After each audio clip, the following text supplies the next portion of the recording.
Olá, gente! Sejam bem-vindos mais uma vez ao meu canal. E nesse vídeo de hoje nós vamos estudar um pouco sobre raiz enésima. Vamos lá!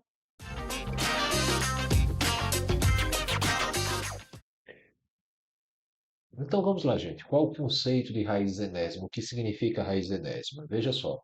Nesse caso aqui, nós queremos calcular a raiz quadrada de 0,25. Então você deve lembrar que aqui, do lado de fora da raiz, é onde se encontra o meu índice, tá?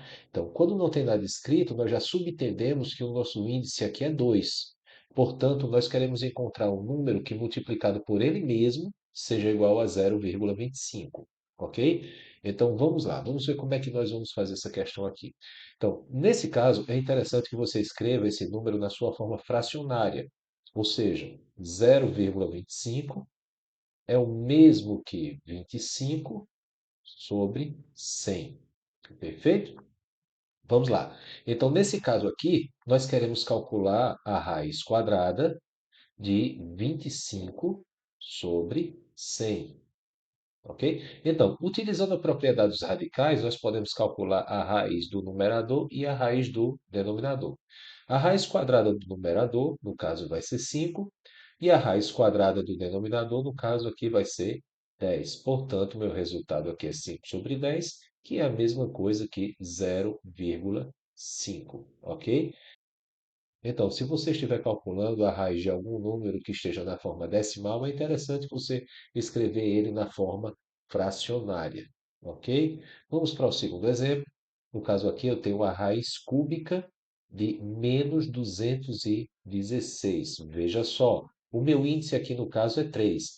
Lembrando que, se o seu índice for um número ímpar, não tem problema em você ter um número negativo aqui no radicando. Não tem problema. O que não pode acontecer é você ter um índice par, tá? Com um número negativo aqui no radicando. Isso aí não pode. Mas nesse caso aqui, o nosso índice é ímpar, então o nosso radicando ele pode ser tanto positivo quanto negativo, não tem problema, tá? Então, nesse caso aqui, nós queremos encontrar um número que, multiplicado por ele mesmo, tá? Então, vou pegar esse número, multiplicar por ele mesmo, depois vou multiplicar novamente, ou seja, 3 vezes, o resultado de 216, ou 216 negativo. Então, como é que nós vamos fazer para encontrar esse número? Olha, nós vamos apelar aqui para fatoração, tá certo? Então, nós vamos fatorar aqui o 216, ou seja, nós vamos encontrar um número que eu possa dividir aqui o 16, perfeito? Então, 16, como ele é par, então ele pode ser dividido aqui por 2. Então, 16 dividido por 2 vai dar 108. 108 eu posso dividir por 2 novamente, que vai dar 54. 54 eu posso dividir por 2 novamente, que é par, no caso vai dar 27. 27 agora eu posso dividir por 3, que vai dar 9. 9 eu posso dividir por 3, que vai dar 3. E o 3 eu posso dividir somente por ele mesmo, que vai dar 1. Tá bom? Então, nós temos esses fatores aqui.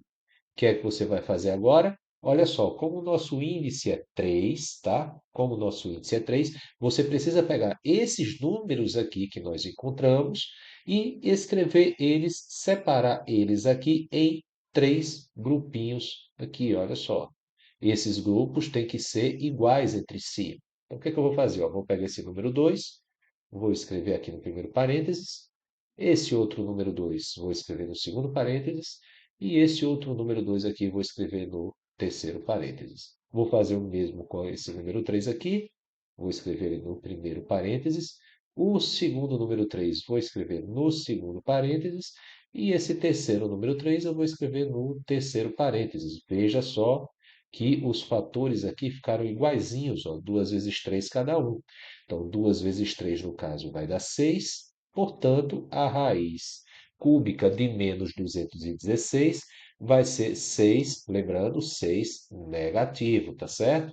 Ou seja, o número que eu multiplico por ele mesmo, ó, uma vez, duas vezes, três vezes, olha só, três fatores, tem como resultado 216, é justamente o 6, no caso aqui, como é o menos 16, então o resultado vai ser menos 6, perfeito? Se você pegar menos 6, multiplicar por menos 6 e multiplicar por menos 6, o resultado dará exatamente o menos 216.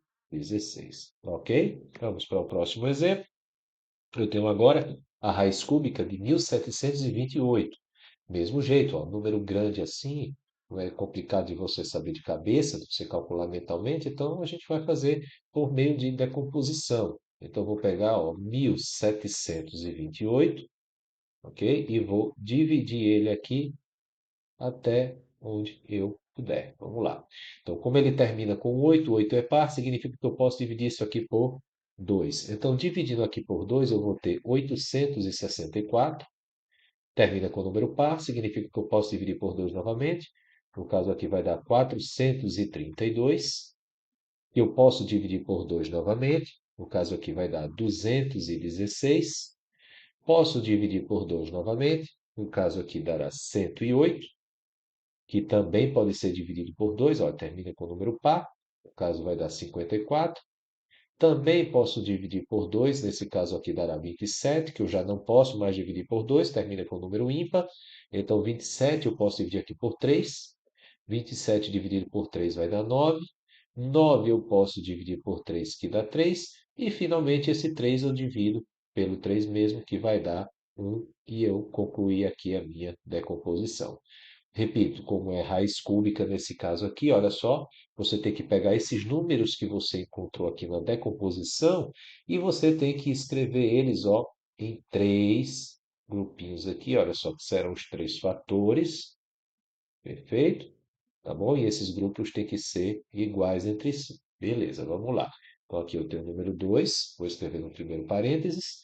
O segundo número 2, vou escrever no segundo parênteses. O terceiro número 2, vou escrever no terceiro parênteses. Temos o próximo número 2, que eu vou escrever novamente aqui, ó, no primeiro parênteses. Eu saio distribuindo esses números aqui nos parênteses. Tá certo? O último número 2, vou escrever aqui no terceiro, beleza? Terminei com todos os números 2 aqui. Vamos para o número 3 agora. Vou escrever um 3 aqui no primeiro parênteses. O outro número 3 no segundo parênteses. E o outro número 3 no terceiro parênteses. Pronto, concluí, distribuí todos. Vejam, ó, que os três parênteses estão exatamente iguais. Ó, 2 vezes 2 vezes 3 em cada um. Então, olha, quanto é que dá? Um desses parênteses, 2 vezes 2 dá 4, 4 vezes 3 vai dar 12. Então, aqui ficaria 12 vezes 12 vezes 12, ou seja, o número que eu multiplico por ele mesmo. Olha só, três fatorizinhos aqui, olha só. O número que eu multiplico por ele mesmo dessa forma e que tem como resultado o 1728 é justamente o número 12. Perfeito? Espero que tenham gostado e até a próxima.